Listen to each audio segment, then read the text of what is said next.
Bom dia. O que eu vou apresentar é a parte sobre preparação de amostras, né? E vai ser basicamente uma pincelada sobre todas as técnicas que tem para preparação de amostra para transmissão. Tá? Se fosse falar sobre todas as técnicas, eu poderia ficar aqui um semestre inteiro, tá? Falando só sobre preparação de amostras.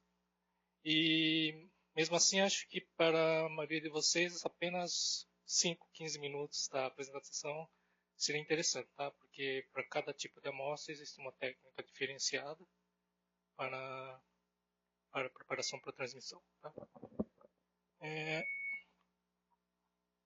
Então, por que você tem que preparar a sua amostra? Né?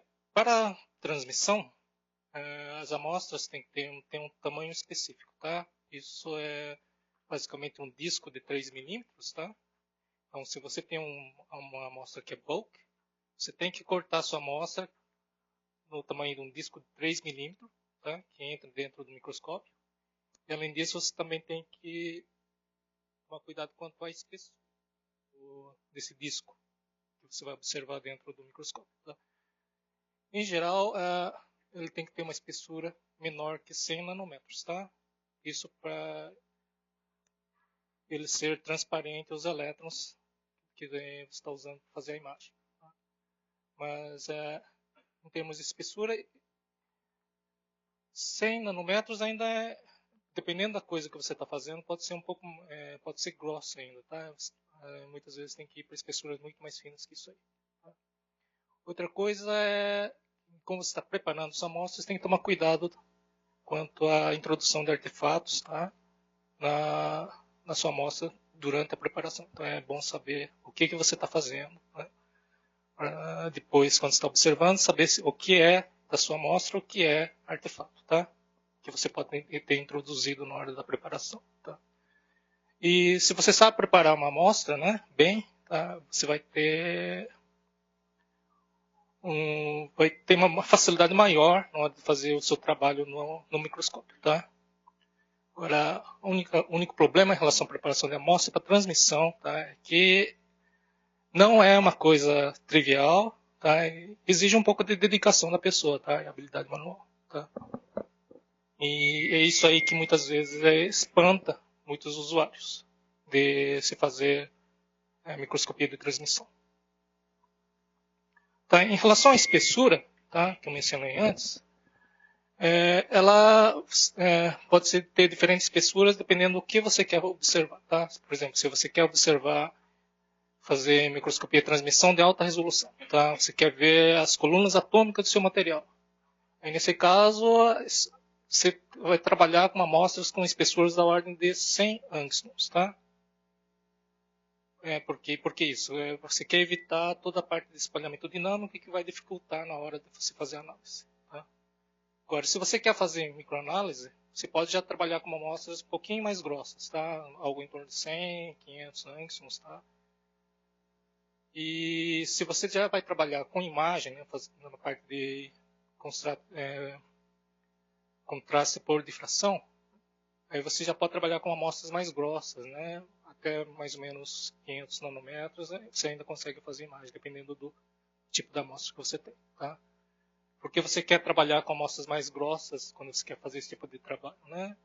Os defeitos que você observa no material são objetos tridimensionais. Se você trabalha com uma espessura muito fina, você vai acabar cortando ou eliminando esses defeitos que você quer estudar no seu material. Tá? Então, não é nossa responsabilidade se você compra alguma coisa e vocês não gostaram. Tá? Então, em termos de preparação de amostra, tá? Estou dividindo em vários tipos de preparação, né? E aqui a gente tem tem um fluxograma aqui, mostrando mais ou menos como que seria a preparação da amostra para esse tipo de amostra, de materiais. Tá? Você tem preparação para bulk, né? Tem preparação para... Se você está trabalhando querendo estudar interfaces, né? Então, basicamente, eu vou começar falando primeiro de bulk, né? E seguir na ordem do tipo de material que eu quero preparar e as técnicas, tá? Uma coisa é quando estou trabalhando com interfaces, né? Interfaces, né? Quer dizer, por exemplo, estou interessado em estudar multicamadas, né? Então você pode estudar a partir de visão de plano, né? Você vê visão por topo, né? Ou a seção transversal. Então também tem técnicas diferentes para preparar esse tipo de amostra, tá? Em termos de porta-amostra, né? Esse aqui é o porta-amostra de transmissão, né? Tem vários tipos de porta-amostras no mercado, né? E também você vê que você trabalha com discos de 3 milímetros, né? Justamente porque a amostra é carregada no porta-amostra aqui, tá? Tem um slot aqui onde cabe esse disco de 3 milímetros, né? Que é fixado nesse tipo de porta-amostra por um anel, né? Às vezes é feito por presilhas, né? E tem porta-amostras especiais que você não usa esses discos de 3 milímetros, mas às vezes você tem dispositivos MEMS, né? Que pode ser utilizado para fazer contatos elétricos com a sua amostra. E tem esse porta-amostra especial também que é para quando você tem amostras preparadas a partir de fibra, tá? Em termos de grade também você tem uma infinidade de tipos de grade, tá? Você tem grades que tem só um buraco simples no meio, tem grades que parece uma peneira, tem outras grades que você prende essa amostra entre duas. Você tem essa grade especial aqui, é um chip, né? Um disco de silício com um buraco no meio que é uma membrana de nitreto de silício, tá? Para fazer transmissão também. Isso aqui seria um grid especial também para preparação de amostra de FIB. Né? E muitos de vocês já conhecem esse tipo de grid aqui, né? Que é o pessoal que trabalha com partículas. Costuma usar bastante, que é uma grade de cobre com filme de carbono por cima. Né? Acho que esse é o mais comum. Tá? Então vamos começar pela preparação de bulk. Tá? Primeira coisa é se você traz uma amostra bulk para preparar no laboratório de preparação de amostra, né? Você tem que trazer uma amostra de um tamanho razoável, tá? Razoável quer dizer, é compatível com os instrumentos de corte que a gente tem. Então, não adianta trazer uma amostra do tamanho de um tijolo, tá? Porque a gente não vai conseguir cortar essa amostra, tá? E já tem gente que trouxe amostras grandes, tá? E a gente teve que levar essa amostra para cortar na oficina mecânica, tá? Com uma serra mesmo. E todo esse processo aconteceu que se quebraram duas serras da oficina mecânica, o pessoal agora não se recusa a cortar esse tipo de amostra para a gente, tá? Então, quando você for trazer uma amostra para preparação para transmissão, né, traz uma amostra pequena, tá? Compatível com o tamanho da amostra o que é um disco de 3 milímetros, tá?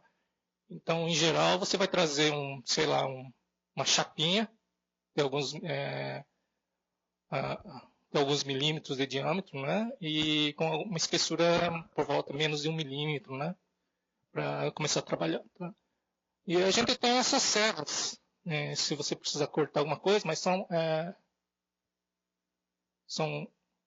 serras de disco, né? Onde a amostra é algo pequeno, assim, tá? Essa é uma serra de disco de diamante que faz o corte da sua amostra, também mesma coisa. A gente tem essa serra de fio de diamante para cortar amostras, tá? O importante desse tipo de serra, né, é que são serras de baixa velocidade, tá? Então, na hora que você está fazendo o corte, você não vai estar introduzindo tantos defeitos como se você fosse cortar uma serra numa oficina mecânica, tá? São instrumentos mais delicados. Uma vez que você tem a amostra cortada, né, você tem que passar por um processo de afinamento da amostra. Tá? E isso é feito a partir de um dispositivo, né, que a gente chama de lapping fixture, né, que basicamente esse instrumento aqui, né, que cabe na palma da sua mão, que é um disco metálico, né, que tem um furo no meio, tá? Ele funciona basicamente como um pistãozinho, né? Você tem o disco externo, né, que é esse disco externo aqui, e tem o furo aqui onde você coloca o pistãozinho, né, com a amostra grudada embaixo. Então você usa isso aqui, né, com uma lixa, tá? Uma lixa de papel para fazer o lixamento inicial, tá? Para reduzir a espessura com que você vai trabalhar. Tá? Em relação à lixa, né, que você está usando, você pode começar com uma lixa normal mesmo, tá? Que você compra numa loja de material de construção, tá? Em geral, a gente começa trabalhando com lixas de tamanhos diferentes, né?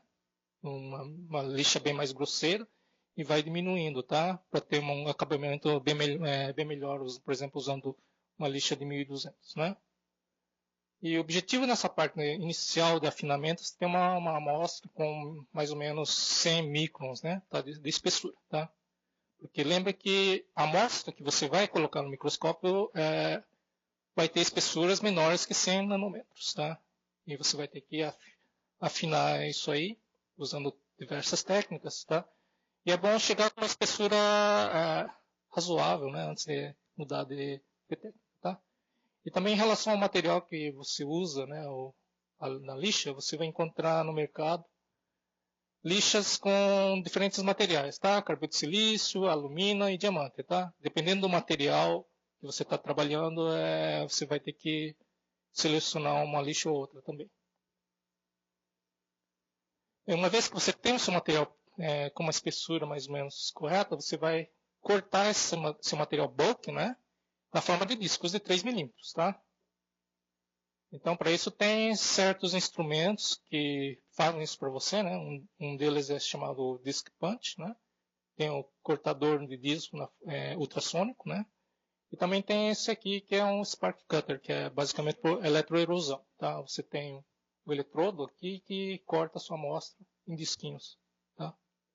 Então é por isso que para chegar a utilizar esses instrumentos aqui, a amostra tem que estar fina já, tá? Não adianta chegar com uma amostra de 1 milímetro aqui que você não vai conseguir cortar, tá bom? E esse Disc Punch é basicamente quase como um dispositivo de estampagem, né? Um furador de papel. Você coloca sua amostra entre 2 pistãozinhos e ele corta para você em disquinhos redondinhos, tá? Agora, como que você seleciona qual que você vai usar, né? Para materiais tipo metais, né? O Disc Punch funciona muito bem, tá? Mas você tem que tomar cuidado em relação à espessura que vai dependendo da dureza do material, tá? Materiais mais duros como cobre, é bom chegar com 50 micrômetros, ou materiais mais moles, você já pode cortar com uma espessura mais grossa, tá? Tem que ser por volta disso também. Isso. Quanto menos é melhor, né? Porque aí você não corre o risco de danificar o equipamento e também você tem menos problema de introduzir defeitos, né? Tá? Aí você tem semicondutores, né, que são quase que cerâmica, né? Você não consegue cortar com um disc punch, tá? Você vai ou vidro, alguma coisa assim. Aí você vai nesse cortador ultrassônico, tá? Que é basicamente um cilindro que vibra por causa do ultrassom.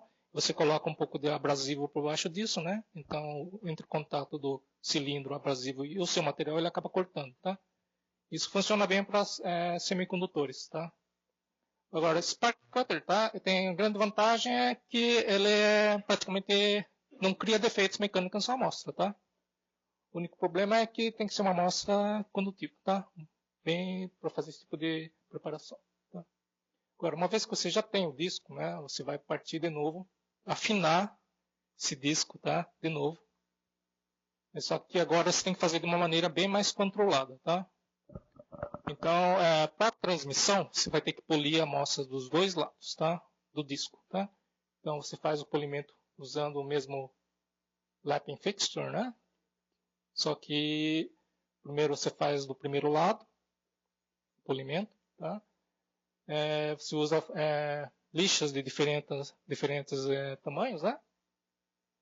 E finaliza isso também, além de usar lixa, você acaba utilizando uma suspensão coloidal, tá? De partículas de alumínio ou de sílica, né? Que são partículas da ordem de, dependendo da solução que você está usando, pode vir de 1 micra ou até de 0,01 micra, tá? Dependendo do tipo de acabamento que você está querendo dar no seu material. Então, o tipo de acabamento final que você tem na preparação desse primeiro lado da sua amostra tem que estar como quase que como espelho, tá? Porque quando você está falando em transmissão, você está falando em amostras super finas, tá? Então, qualquer tipo de defeito que você tem, tá? Acaba criando artefatos na sua amostra, tá? E segundo lado, tá? É a parte mais crítica, tá? Porque aí você tem que monitorar realmente a espessura, tá? Da sua amostra.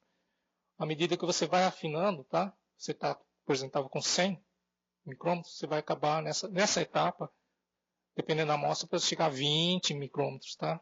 Ou às vezes, dependendo, você consegue chegar a menos que isso, tá? E qual que é a espessura que você tem que chegar? Depende da amostra, tá? Isso é com a experiência.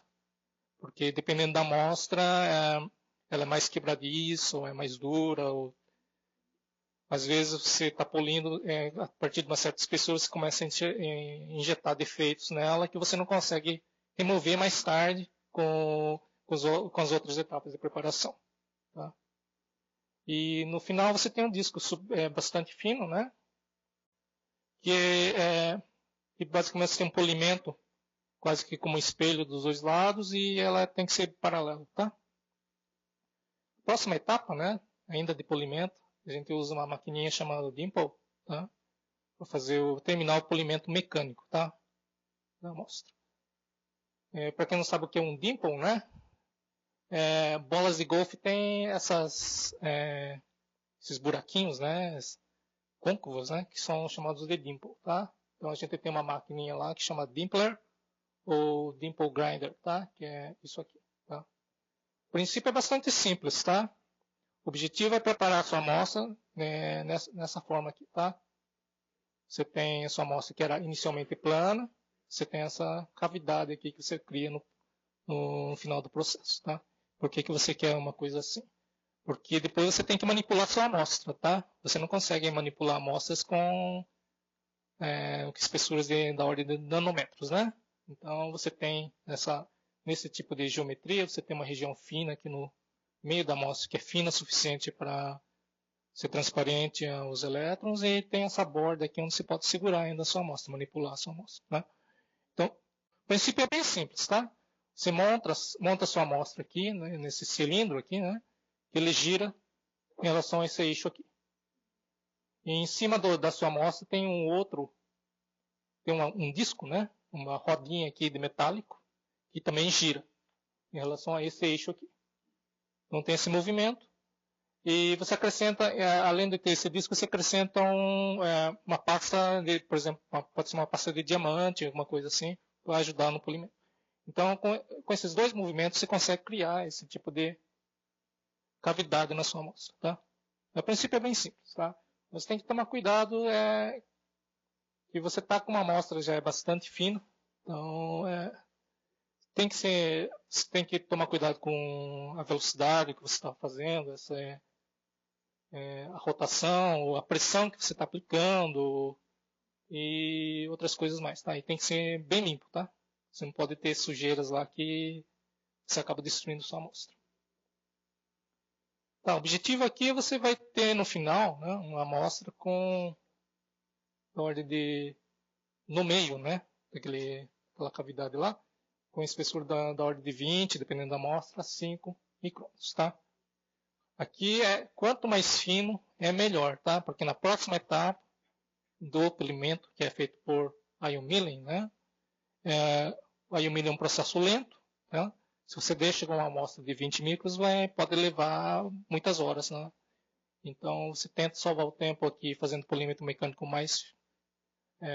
com espessura mais fina possível, né? E ao mesmo tempo você tem que tomar cuidado aqui novamente para não injetar defeitos, tá? Também a pasta que a gente usa, né, para polimento no Dimpler, né, são pastas de diamante, tá? Com diferentes tamanhos de grão, tá? Às vezes o diamante também às vezes não é adequado, dependendo do material que você está trabalhando, aí você acaba utilizando outros materiais, outros tipos de pasta de polimento, tá? Que dá um resultado melhor. Tá, isso aqui é a amostra já finalizada, né? Você vê um disquinho de 3 milímetros aqui de silício e tem essa cavidade aqui, né? E se você olha através com luz transmitida, né? Silício, quando está com espessuras menores que 10, 15 microns, ele começa a ficar transparente a luz transmitida, tá? Então você vê aqui na parte central, né, você tem uma região amarela aqui, indicando que é uma região bastante fina, né? E que vai afinando, vai engrossando, chegando perto das bordas, tá? Então esse é o tipo de amostra que você tem que ter ao final do processo do DIMPLE, tá? Então, para finalizar, após o DIMPLE, né, essa etapa, você ainda não tem uma amostra para transmissão, tá? Ainda está grossa, tá? Apesar disso. Aí você tem que ir nessa última etapa, que é chamado ion milling, tá? Então, ion milling é um aparelho, tá? Que tem em geral, tem dois canhões de íons, né? De argônio, que bombardeiam a sua amostra, tá? Isso é tudo feito dentro do equipamento em vácuo, tá? Então, o processo é bastante simples. Você joga íons de argônio sobre a sua amostra e ele remove a amostra, material da sua amostra por meio de sputter, tá? É um processo físico, tá? E o argônio em geral, você trabalha com uma energia de 0,2 a 10 kV, né, em termos de aceleração. Tá? E as coisas que você tem que tomar cuidado quando você está fazendo esse processo é olhar qual que é a energia que você está usando, o ângulo do ataque que você está fazendo, né? Se a amostra está girando ou não, está fixa na posição. Outra coisa, você tem que tomar cuidado em relação à temperatura, tá? Porque se você está jogando um feixe de argônio de 10 kV, com certeza você está aquecendo sua amostra. Dependendo da amostra que você tem lá dentro, você pode estar induzindo, por exemplo, o crescimento de grãos, né? Então, aquilo que você está querendo observar não está mais lá, tá? Então, às vezes, você tem que refrigerar a sua amostra durante esse processo de ion milling, tá? E aqui eu coloquei isso aqui só para indicar que isso aqui é silício, tá? E você pode usar silício como um indicador de espessura, tá? Para certos tipos de preparação de amostra, tá? Tá? Em relação à energia, né? Se você usa uma energia maior que 5 kV, né? Você tem um problema que você pode já estar começando a formar uma camada de amorfo sobre a sua amostra, tá? Isso é devido ao dano, tá? O feixe de argônio está amorfizando a sua amostra, tá? Isso é um grande problema quando você está fazendo amostras para alta resolução, tá? Então, alta resolução, por exemplo, você quer uma amostra que tem 100 angstrom, tá? Se você usa um feixe desse tipo, boa parte da amostra já vai estar amorfizada, tá? Quando você chega lá. Então, outra coisa que é importante notar em relação ao ângulo de ataque, tá? O ângulo de ataque, né, no ion milling, tá? Se você parte com um ângulo bem agressivo, né, tipo 10, 15 graus, você tem um ataque bem mais rápido, né? Mas você tem um problema que se sua amostra tem fases diferentes, você pode ter um ataque diferenciado, tá? Em certas fases. Certas fases podem ir mais rápido, certas fases podem ir mais devagar, tá? No ion milling. Agora, se você vai em baixos ângulos, você remove esse problema aqui, né? Você tem um afinamento mais ou menos uniforme da sua amostra, mas tem um problema que é lento. Tá? Então, ao final, né, você termina a preparação da amostra no ion milling, né, você não precisa ficar monitorando assim, a espessura como no Dimpler, né? Você simplesmente para o processo quando abre um pequeno buraco na sua amostra. Tá? Aí a região que você vai olhar no microscópio é justamente em redor desse buraco aí, que tem uma espessura bastante fina. Uma coisa importante, e isso aqui eu coloquei aqui, uma receita assim, típica, né, de preparação de amostra por ion milling. Tá? Você começa com um ângulo alto, né, de ataque em energia alta, por exemplo, 10 graus e 6 graus, e você faz para ganhar tempo isso, tá? E você, uma vez que abre um buraquinho na sua amostra, você para, você muda as condições de ion milling para baixo ângulo e baixa energia, justamente para remover a parte da amorfização e outros efeitos que você criou durante a primeira parte do ataque, tá? Por aí. E aí você já tem a sua amostra preparada para transmissão, tá bom? Tá bom, Existe também um outro método de preparação, tá? Que é chamado polimento eletroquímico, tá? Isso funciona muito bem para metais. Tá? Então, basicamente, você prepararia a amostra normalmente até, por exemplo, até a formação do disco, né? E aí você partiria para um polimento eletroquímico, tá? Então, o princípio é bastante simples, tá? Você coloca a sua amostra numa solução eletroquímica, né? Você tem o anodo e o catodo, e você aplica uma tensão, você tem transporte do material do anodo para o catodo, né? Então você tem um afinamento da sua amostra. E você monitora o afinamento da sua amostra monitorando a corrente que está passando, tá? Então, ao final da sua amostra, você tem por exemplo, sua amostra aqui tem um buraquinho aqui no meio, tá? Esse aqui tem várias configurações para esse tipo de técnica, né? Esse aqui é o chamado, se não me engano, é twin jet, tá? Você tem o fluxo do eletrólito vindo dos dois lados da sua amostra para fazer o furo, tá? A vantagem desse tipo de preparação de amostra é que não é mecânico, né? Então você não está introduzindo defeitos mecânicos na sua amostra, tá? E também você consegue uma área bastante grande, tá? Que é útil para microscopia de transmissão, tá? O problema é que é químico, tá? Você está usando você pode estar usando produtos químicos que são perigosos, tá? Só para dar um alerta, tá? Se costuma usar bastante ácido perclórico, tá? Esse é bastante bom para alumínio e também para aço, tá? O problema disso aqui é que ela explode, tá? Mas bom mesmo, tá? Já aconteceu tipo de acidente no nosso laboratório. O usuário chega lá, vai na capela, faz o trabalho dele e esquece a solução dentro da capela. Explodiu durante a madrugada, tá? Então é bastante importante essa parte de segurança, tá? Também tem ácido nítrico, né? Que é bastante também utilizado em preparação desse tipo, né? Já ouvi uma história de alguém que foi fazer o descarte, né, de ácido nítrico, colocou numa garrafa lá sem checar o que tinha dentro. Se não me engano, tinha glicerol, tá? Glicerol, o cara pegou isso aí, foi levar para o descarte, resolveu parar no meio do caminho para fazer umas coisas, né? Deixou no chão, foi fazer as coisas. Nessa sala aí, explodiu também. Por sorte, ninguém se machucou, tá? Então, essa parte química você tem que tomar bastante cuidado. Agora, mas o pior mesmo é HF, tá? Se você está trabalhando com HF, tá? É bastante utilizado para silício, tá? HF não parece ser um ácido tão violento como sulfúrico, clorídrico, tá? Mas na verdade é muito mais perigoso do que os outros ácidos, tá? O problema é que pingou na sua pele, ele entra pela sua pele, entra na sua circulação, tá? Reage com o cálcio do sangue, tá? E vai para o coração e você morre, tá? Morre mesmo, tá? Não precisa ser quantidades grandes, tá? Tem casos assim, documentados de gente que foi exposto a isso aí, vai no hospital, tá? Os caras têm que amputar braço, perna do cara. O cara fica sofrendo por 2 semanas e morre mesmo, tá? Mesmo depois da amputação, essas coisas todas, tá? Então, se você vai trabalhar com ácido fluorídrico, tá? Checa primeiro se no laboratório que vocês tem esse gel aqui, tá? Gluconato de cálcio, tá? Que ele ajuda a neutralizar um pouquinho, tá? Mas não é um antídoto, tá? Mesmo você tendo isso aqui, você sofre um acidente disso, você aplica, lava primeiro o local onde você expôs seu corpo ao HF, né? Aplica isso aqui e corre para o hospital, tá?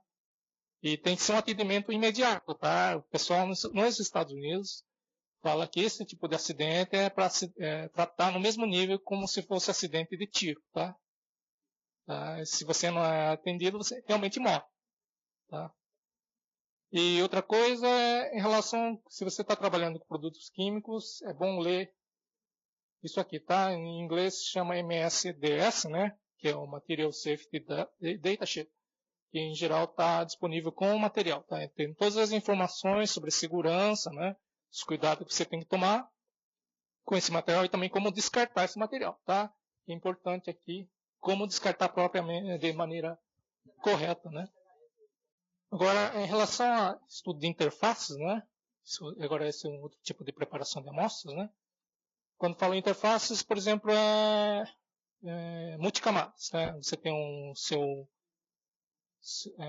uma superfície, você quer fazer o recobrimento dessa superfície com algum filme, você quer estudar como que está esse recobrimento. Então, você pode estudar ela de duas maneiras. Né? Você pode usar o plane view, né? Por microscopia de transmissão, que você olha por topo, né? Por cima. Ou você pode olhar a seção transversal da sua amostra. Tá?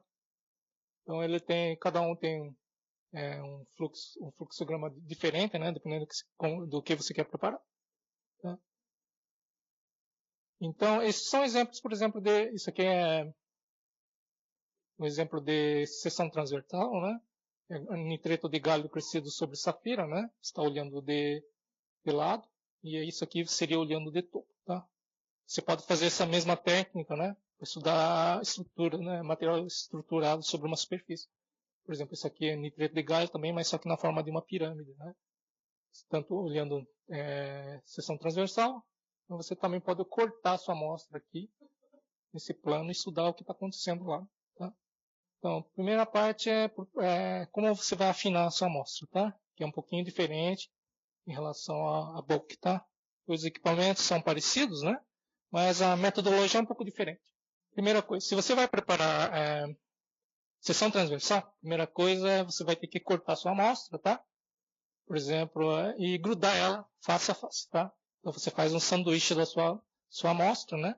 Por exemplo, você tem a sua amostra aqui, as duas amostras, e tem a superfície de interesse aqui, né? Então você vai lá, gruda com epóxi, né? E depois você vai ter que fatiar essa sua amostra aqui para olhar em seção transversal, tá? O que a gente costuma fazer aqui no nosso laboratório, né? Você prepara a sua amostra dessa forma, tá? A gente tem esses cilindrozinhos, né, de latão, onde a gente embute esse bloquinho que a gente preparou dentro desse cilindrozinho de latão, tá? E esse cilindro de latão vai dentro de um outro, tá? Um cilindro oco aqui também de latão, que tem um diâmetro externo de 3 milímetros, que é o tamanho exato da amostra que entra no microscópio, tá? E aí você pega isso aqui, gruda tudo com epóxi e você fatia isso aqui. Tá? Então aí você já tem uma amostra pronto para ser feito o polimento. Tá? Existem N maneiras de preparar isso. Tá? Isso aqui é uma maneira que a gente utiliza. Tá? Outras pessoas, por exemplo, têm já são disquinhos já cortados já desse tamanho, você coloca sua amostra lá dentro e gruda com epóxi. Tá? Então, isso não é a maneira única, né, para preparar, mas o espírito é mais ou menos igual. Tá? E uma vez que você tem a sua amostra cortada, você faz o polimento, normalmente como você teria feito com bulk, tá? Para chegar numa espessura lá da ordem aqui que está mostrando 30 micrômetros. Tá? Também tem essa é uma outra técnica, né, de preparação de amostra, tá? Que ao invés de você cortar a sua amostra e afinar como um todo, você vai lá e prepara a sua amostra em forma de cunha, tá? Então, essa é a parte mais grossa da sua amostra, essa é a parte mais fina da sua amostra, né? Que é a região de interesse, tá? Então, você tem esse aparelhinho simplesinho aqui, né? Que basicamente tem dois pés, dois pés, não sei se é visível aqui, tem dois pezinhos aqui, e a sua amostra montada aqui na ponta, tá? Então, apoiado, por isso que é tripé. Método do tripé. Você faz o polimento ajustando esses micrômetros de altura, você regula o ângulo dessa cunha aqui, tá? E aí você volta novamente para o ion milling, tá? Mas no ion milling você tem que tomar um cuidado em especial quando você está trabalhando com cross-section, tá? Você vai ter sua amostra grudado no seu disquinho lá e tem a interface aqui, tá?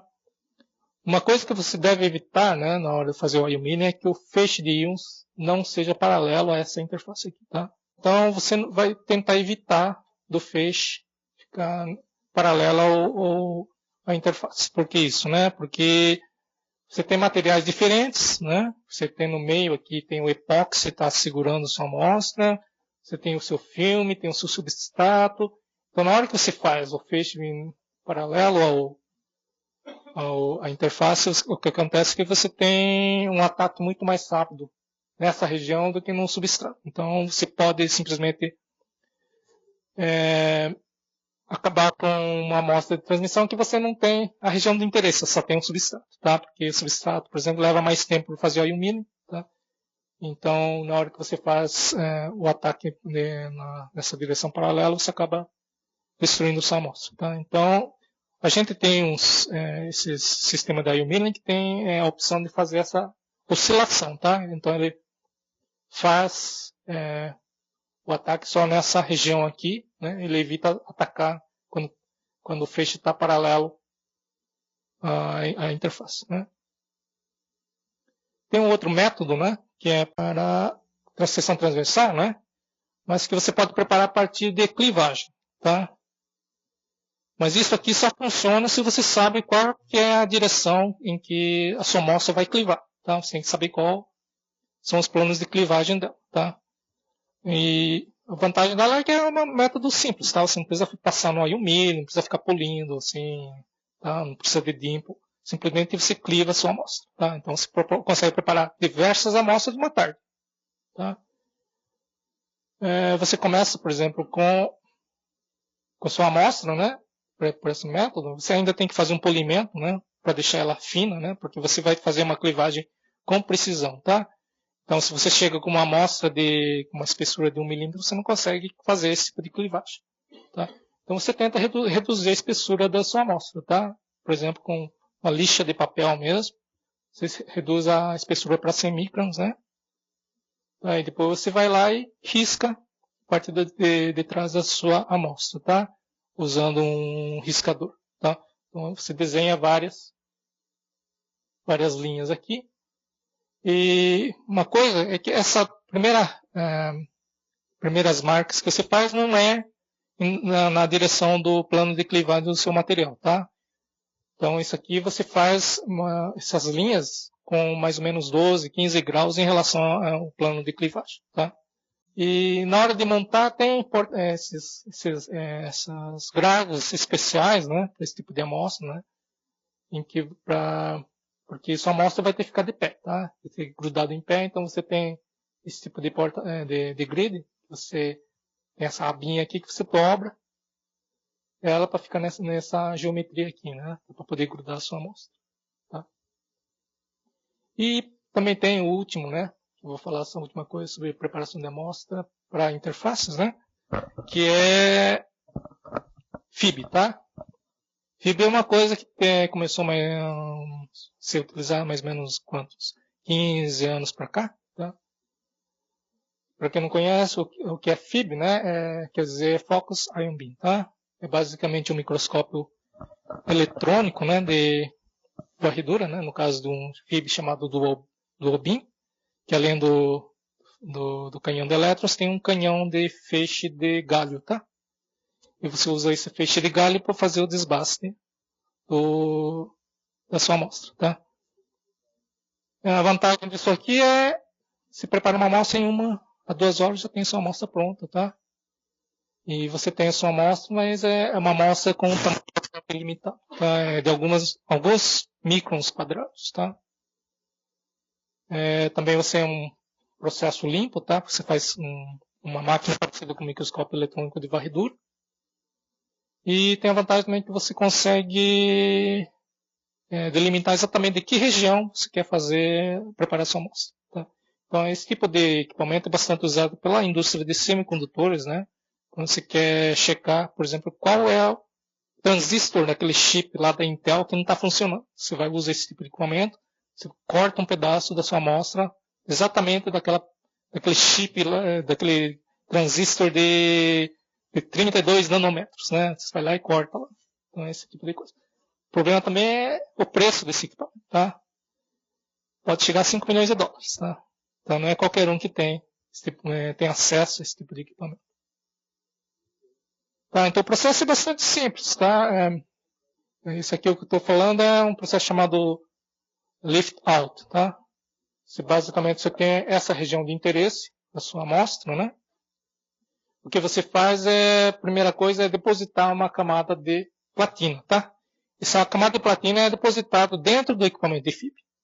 que você tem um injetor de gás, né, de platina, e você usa o próprio feixe, pode ser de tanto do íon como de elétrons, para decompor esse precursor de platina e deposita a platina localmente, tá?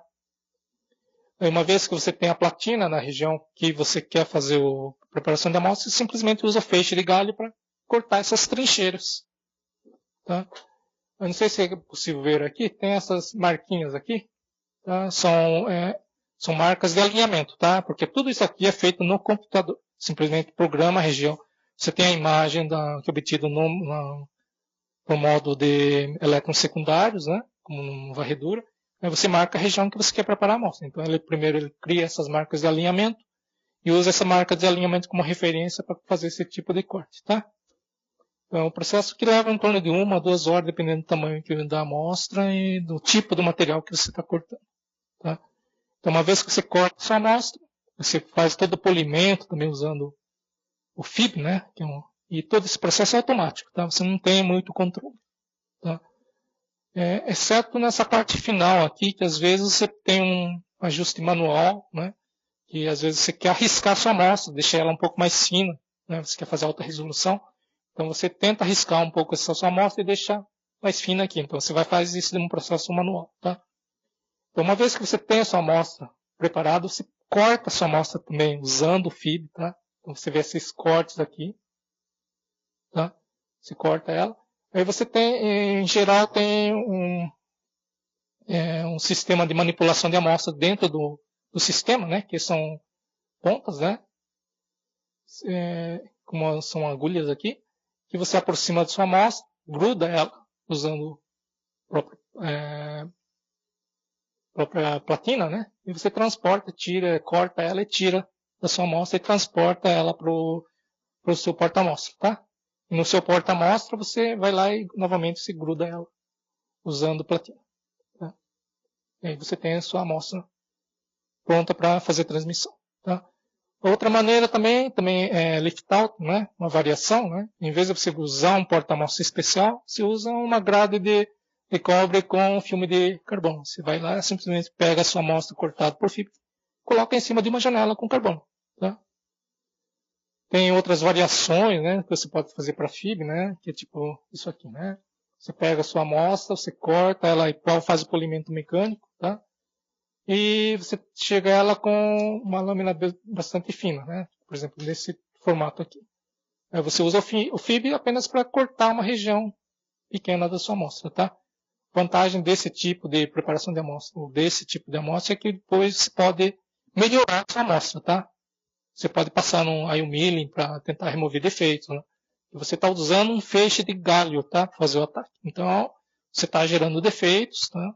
E além de gerar defeitos, você pode ter incorporação de galho no seu material, tá? Agora a gente vai falar um pouco também sobre os outros tipos de materiais, né? Fragmentos, né?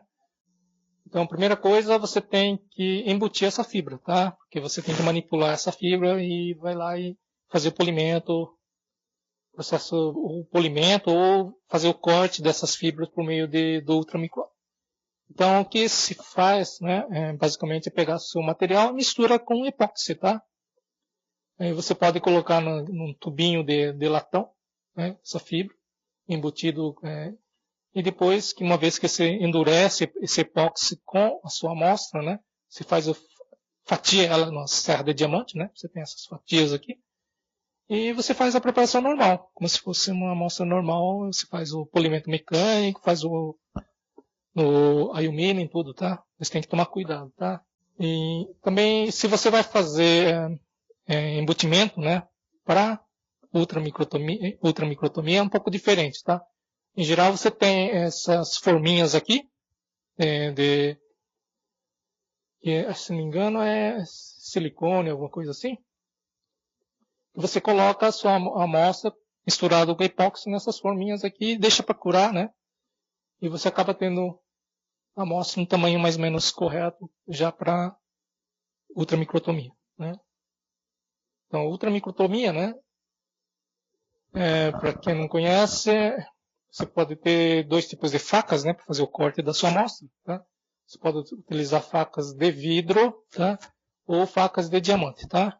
Para fazer esse corte. Tá? E ele funciona bem para materiais moles, tá? Mas isso não quer dizer que você não possa utilizar para cortar cerâmica também. Tem gente que usa, tá? São facas especiais, tá bom? Em relação à utilização dessas facas, tá? Facas de diamante são bastante caros, tá? Você pode dizer que são mais de $1.000, dependendo da geometria que você tem da sua faca e do tamanho do diamante, tá? Que o tamanho do diamante vai influir no tamanho da amostra que você quer, que você pode cortar, tá? E essas facas são bastante delicadas, tá? Você tocou ela por acidente, pode esquecer, você já pode mandar refazer essa faca aí que você já perdeu, tá? Então, se você vai começar a fazer ultramicrotomia, é bom começar a aprender fazendo com o de vidro, tá? Que aí você pode fazer besteira que ninguém vai te mandar embora, tá? Então, o princípio da ultramicrotomia é bastante simples, tá? Você tem uma faca de diamante, né? Ou isso aqui pode ser uma faca de vidro ou de diamante, tem esse formato aqui. Você tem a amostra que é fixada nesse suporte aqui, tá? Esse suporte faz esse movimento de para cima, movimento de para cima e para baixo, para cima e para baixo, tá? E vai aproximando da sua faca de diamante, ela vai cortando, tá? Isso aqui seria a sua amostra, né? E isso seria a faca, tá? Então, quando ele vai para baixo, ele corta uma fatia da sua amostra, tá? O problema da ultramicrotomia é que tem um monte de truques, tá? Não é uma maquininha que você vai lá, gira a manivela, sai do outro lado da sua amostra, tá? Tem todos os truques, tanto na hora de preparar o embutimento, mas também, por exemplo, na hora de preparar a amostra que foi embutida. Em geral, você tem que fazer um corte, né, na ponta da sua amostra, preparar ela, na forma de um trapézio, tá? Tem toda uma geometria correta de você fazer isso aqui certinho, para que sua amostra saia bonitinha, tá? Que na hora que você vai cortando ela, você pode criar defeitos, tá? Por exemplo, um defeito bastante comum que o pessoal chama de compressão.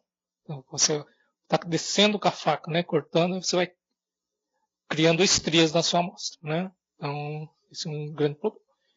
E aqui você vê, por exemplo, já a amostra já sendo cortada aqui, e essa aqui seria a faca de vidro, tá? Então você tem essa tirinha aqui cortada, tá? Que são as suas amostras, tá? Sendo cortado, você vai lá com a sua grade e você pode pescar, simplesmente, tá? Ou em facas de diamante, né? Isso aqui é uma faca de diamante, tá? Então ele tem essa forma triangular aqui, mas ele fica dentro de uma barquinha, tá? Em geral você coloca uma solução como água, tá? Em que sua amostra, uma vez que você corta, ela flutua na água. Aí você tem esse disquinho aqui, que é justamente usa a tensão superficial da água para pescar a sua amostra que está flutuando na água e transferir ela para uma grade de cobre, tá? Sobre outras coisas que eu queria falar sobre a ultramicrotomia é que ela não se aplica para todos os materiais, tá? Não é solução universal, tá? Tem materiais que ela funciona bem, tem outros materiais que não funcionam, né? Para o pessoal de materiais, principalmente, tá? E funciona muito bem para o pessoal que trabalha com materiais moles ou o pessoal de biologia, tá? Então, o tipo de artefato que você pode ter nesse tipo de preparação é, eu falei, compressão, né? Também pode ter arranhados, tá? Porque a faca de diamante com o tempo vai danificando. Então, na hora que você corta, você acaba arranhando a seção que você acabou cortando, tá? E também não é uma técnica assim que você aprende de uma hora para outra, tá? Você tem que praticar. Tá? Com a prática você melhora na qualidade da amostra que você obtém, tá bom? Isso aqui é só para colocar aqui, né? Que muitas vezes quando você trabalha com materiais moles, né, polímeros, você tem que trabalhar em baixas temperaturas. Tá? Você tem que congelar a sua amostra, né, vitrificar a sua amostra para poder cortar. Tá? Porque você não quer que ela se deforme na hora que você está cortando. Então, existe um acessório, né, que a gente coloca nesse ultramicrótomo, e aí ele passa a se chamar ultracriomicrótomo, tá? Que basicamente ele esfria a sua amostra e também a faca de diamante. Então, isso aqui seria esse acessório que a gente coloca. Então, sua amostra fica dentro dessa câmarazinha aqui que tem nitrogênio correndo por baixo que esfria tudo. Também tem todos os macetes, né, que você tem que fazer na prática para aprender. Tá? Não adianta ler o manual de instrução que não está tudo lá. Acho que essa parte também de preparação de amostras que acho que deve interessar a maioria do pessoal, tá? Porque hoje em dia todo mundo trabalha com partículas, né? Só tem uma transferência, porque é bastante simples, tá? Que é basicamente você pega essa partícula que foi dispersa nesse solvente, você tem que levar, em geral, um ultrassom, né? De baixa energia, né? E você deixa lá para ter certeza que não está formando cluster, tá? As partículas são bem dispersas, tá? Se você está usando água, tá? Como solvente, você tem que tomar cuidado porque a superfície do carbono, tá? Do filme, que você usa lá na sua grade, tá? É hidrofóbico, tá? Então quando você pinga lá, a gota não vai espalhar, vai formar uma bolota em cima, tá? Então você espera secar aquilo lá, a bolota vai só encolhendo e não vai depositar sua partícula lá, tá? Então o que você pode fazer para resolver esse problema, né? É tratar a sua grade, né? Antes de pingar o seu material, é levar num equipamento chamado glow discharge, tá? Glow discharge basicamente é um equipamento que é um sputter ao reverso, tá?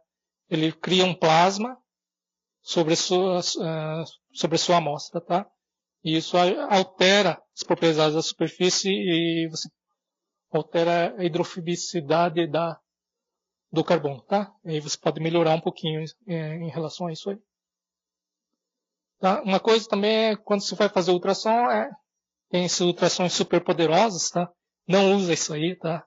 Usa esses ultrassons banhozinhos ou algum outro de baixa energia, tá? Em relação à concentração, tá? Não existe uma receita. Você tem que tentar e ver qual que é a melhor concentração, tá? Da sua partícula. Se você coloca demais, você vai amontoar demais, você não consegue fazer transmissão direito. Se você tem de menos, você não tem partícula na sua grade, tá? Para você fazer estatística. Além de fazer partículas por um solvente, você também pode fazer seco, tá? Às vezes você tem, sei lá, um pó super fino lá, que você já pode depositar diretamente sem solvente na sua grade. Então o que você faz é espalhar esse pó numa lâmina de vidro e esfrega de leve, tá? Sua grade nesse pó que está espalhado na grade de vidro e com certeza algum desse material vai grudar na sua grade, tá? Outra coisa em relação a partículas, né, queria falar, é que às vezes você tem partículas de vários tamanhos, tá? Você está criando essa partícula, por exemplo, a partir de um material sólido que você foi lá e moeu ela, né? Transformou ela em um pó para poder observar no microscópio de transmissão. Então, o que o pessoal faz em geral, né? Faz a dispersão, tá? Espera um certo tempo antes de aplicar essa solução na sua grade, tá? Espera para fazer a decantação. Tá? Então, você espera decantar as partículas maiores, mais pesadas, mais profundo. Você recolhe, em geral, sua amostra perto da superfície da sua solução, né? Ter certeza que são as menores que você tem. Aí a gente tem também essa parte também chamado shadow, tá? Também para partículas, tá? Que às vezes você tem materiais que têm baixo contraste, tá? São materiais leves, por exemplo, isso aqui é látex, né? E o que você faz é para aumentar esse contraste, você vai lá e deposita um pouco de carbono ou outro metal a partir de um certo ângulo, né? A partir desse ângulo. Então você tem uma região de sombra aqui que você não deposita nada. Então se você olha por cima, seria algo assim, tá? Você deposita material desse lado da sua amostra e nada aqui nessa região. Forma uma região de sombra, tá? Então quando você olha no microscópio de transmissão, né? Ao invés de ter algo com um contraste mais uniforme, né? Sem muito contraste, você vai ter algo desse tipo aqui, tá? Você aumenta o contraste, tá? Mas isso é interessante apenas quando você está querendo caracterizar, sei lá, o tamanho da partícula ou morfologia, alguma coisa assim, tá? né, muito útil, por exemplo, se você quer fazer microanálise, né? E também você tem tem pelo menos uma dezena de variações nessas técnicas aqui, né? Uma técnica também baseada nisso aqui é chamado seria um tipo de extração da réplica, tá? Você tem a sua... Isso aqui é bastante utilizado pelo pessoal de biologia. Então, você tem o seu material, né? O seu tecido, você congela ela e quebra, né? E aí você deposita o metal. Por exemplo, aqui você pode depositar platina, algo assim, a partir de um certo ângulo, e ela deposita apenas em certas regiões, tá? E aí o que você faz é deposita um filme de carbono mais grosso, tá? E você remove a amostra, tá? Então o que você tem é basicamente o seu filme de carbono que foi depositado aqui com o material, né? Com o metal que você depositou. Então você tem o que o pessoal chama de réplica, tá? E uma coisa que é interessante esse tipo de método de preparação é que quando você faz a imagem, né? Ele te dá às vezes, não sei se eu não coloquei aqui, mas ele dá a impressão que você tem uma imagem tridimensional da sua amostra. Tá? Fica muito parecido com uma imagem de microscopia de varredura, tá? Só para ter uma ideia. Tá? E tem estação de réplica, tá? Esse é o que acho que tem várias pessoas interessadas também, que foi desenvolvido para caracterização principalmente de aço, tá? Caracterização de precipitados em aço. E basicamente o princípio, né? Você tem o seu material e tem os precipitados lá dentro, tá? E você quer estudar apenas os precipitados, você não está interessado na matriz, tá? Então você pega a sua amostra, faz um polimento, tá? E depois você faz um ataque químico. Então, um ataque químico de leve para revelar esses precipitados na superfície da sua amostra. Aí o que você faz é depositar um filme de carbono. Pode ser no vácuo ou algum outro polímero, né? E depois você faz um ataque um pouco mais forte para remover os precipitados do seu material, tá? E aí você tem algo assim, tá? Você tem o seu filme de carbono aqui, tem o precipitado que está grudado, tá? Separado da matriz e está grudado nesse filme de carbono, tá? Em relação a isso, acho que já tem várias pessoas que estão aqui que já fizeram isso no nosso laboratório, tá? Então, não é um processo complicado, mas você trabalha um pouco com a parte química também, tá? Porque você vai ter que fazer o ataque químico aqui para revelar os precipitados e também um ataque químico para remover os precipitados da matriz, tá? Então, você acaba trabalhando também com alguns desses ácidos, mas não numa concentração tão perigosa assim, mas ainda assim você tem que tomar cuidado, tá? Quando você for fazer esse tipo de preparação de amostra. Esse pessoal que escreveu esse livro também tem um site que você pode entrar lá, eles descrevem um pouquinho qual que é as técnicas de preparação também, tá bom? E eles têm também todas essas referências de onde que foram tiradas essas técnicas de preparação, quem que começou essas coisas todas, tá? Em termos de materiais, né? Onde se compra essas coisas? Tem vários fornecedores que você pode encontrar pela rede, tá? Pela internet. Então tem, por exemplo, a TDPela, tem Electron Microscopy Science, tem SPI Supplies. Você pode comprar todas essas grades, né? Eu não vou indicar nenhum, tá? Algumas pessoas têm problemas com TDPela, às vezes têm problemas com Electron Microscopy Science. Depois, se vocês tiverem problema, não quero que venham reclamar comigo, né? Essas duas empresas aqui, né? Se vocês forem comprar alguma coisa, eles têm representante aqui no Brasil, tá bom? Acho que o da TDPela também o de Electron da EMS, né? São ambas no Rio, são duas pessoas diferentes, tá? Você pode contatá-los e tentar comprar grátis, tá? Se vocês forem comprar grades, tá? Lembre que grades não são coisas caras, tá? As grades sem carbono, sem nada, né? Um vidrinho com 100 dessas grades, né? Limpas, coisa de 10, 15 dólares, tá? Então, às vezes não vale a pena importar, esperar 6 meses para essas coisas chegarem. Então, você simplesmente compra por sua conta, tá? Coisas baratas assim. Em termos de equipamento, para preparação de amostra, tem vários também, se vocês forem um dia montar um laboratório de preparação de amostra, tem, por exemplo, a South Bay Technology, que tem equipamentos tanto para cortar, polimento, ion milling, tem todas essas coisas.